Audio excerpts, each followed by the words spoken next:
आज का ESG revision का फर्स्ट डे अच्छे से यूटिलाइज किया होगा। इस वीडियो में हम अपनी प्रोग्रेस ट्रैक करने वाले हैं। So let's go. एंड यहाँ पर हम अभी ट्रैक करेंगे चैप्टर नंबर 2, 3 एंड 4, 5 की प्रोग्रेस। मैं यहाँ पे लिस्ट ऑफ टॉपिक्स दे रही हूँ, हम उन्हें पॉज करके देख सकते हैं कि क्या हमने ये पर्टिकुलर टॉपिक को कवर किया है अपने रिवीजन में और क्या इसके अंदर का कंटेंट हमें याद है। ओके, सो हम हमारी आज की रिवीजन की प्रोग्रेस ट्रैक करेंगे चैप्टर नंबर 5 से। यहाँ पर मैंने टोटल 14 टॉपिक्स चैप्टर नंबर 5 के लिस्ट किए हैं। 7 टॉपिक्स जो है कॉन्सेप्चुअली एक्ट और रेगुलेशन के हिसाब से हैं and remaining 7 are very general. तो यहाँ पे first is mandatory committee and then audit committee, NR committee, stakeholders relationship committee and then CSR committee as per Companies Act, risk management committee as per LODR and other non-mandatory committees. And then the general topics are need for committees, rationale behind board committees, committee management, table F का content, selection of committee members, appointment of committee members and meetings of committee.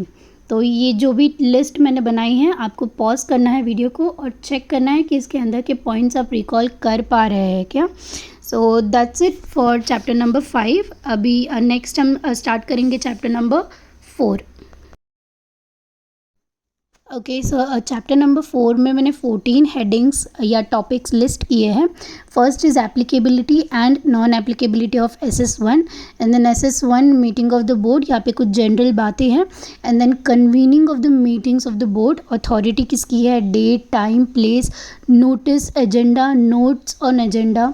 And then frequency of the meetings of boards, committees and independent directors, quorum of general boards and committee meetings, attendance of the meetings, attendance register कहाँ रखना है, leave of absence क्या है, chairman कौन हो सकता है board meeting का, कमिटी मीटिंग्स का, and passing of resolution bye circulation, किसके पास अथॉरिटी है, प्रोसीजर क्या है, कौन अप्रूवल देगा, क्या अप्रूवल देगा, रिकॉर्डिंग कैसी होगी और वैलिडिटी क्या है, मिनट्स का maintenance, general content, specific content, recording of the minutes, finalisation, entry in the minute books and signing, and then preservation of the minutes and other records, disclosure, and then list of items not to be passed by circulation and placed before the board, list of business items for first meeting of the board and meeting through video conferencing।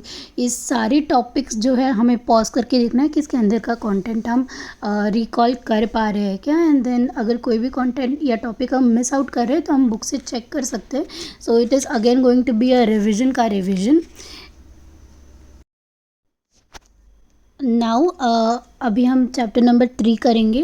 Chapter number 3 के लिए मैंने 25 topics list किए हैं। First is board composition as per Companies Act, LODR and proxy advisory firms, and then board independence as per Companies Act, LODR and proxy advisory firms, tenure of independent director as per Companies Act, LODR and proxy advisory firm, manner of selection of independent directors, maintenance of data bank, section 150, appointment, reappointment, resignation of independent director, liability of independent director, lead independent director, compliance and declaration by independent director, declaration by independent director, code of independent director, review of performance of non-independent director, and a dimension board evaluation by OECD, 4-dimension board evaluation by OECD, board evaluation under Companies Act and LODR, purpose of board evaluation framework,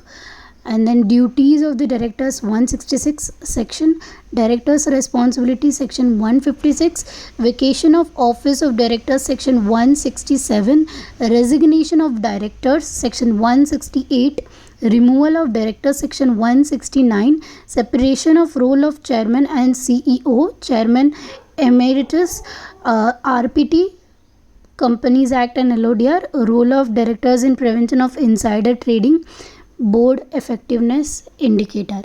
तो ये सारे topics हैं chapter number 3 के। ये भी काफ़ी vast chapter है, तो चेक कीजिए कि आपको इसके अंदर के कॉन्टेक्ट जो है रिकॉल हो रहा है क्या, या फिर दोबारा से रिवाइज करके इस चैप्टर को फिर से फिनिश कर दीजिए। And now we will move ahead to the next chapter.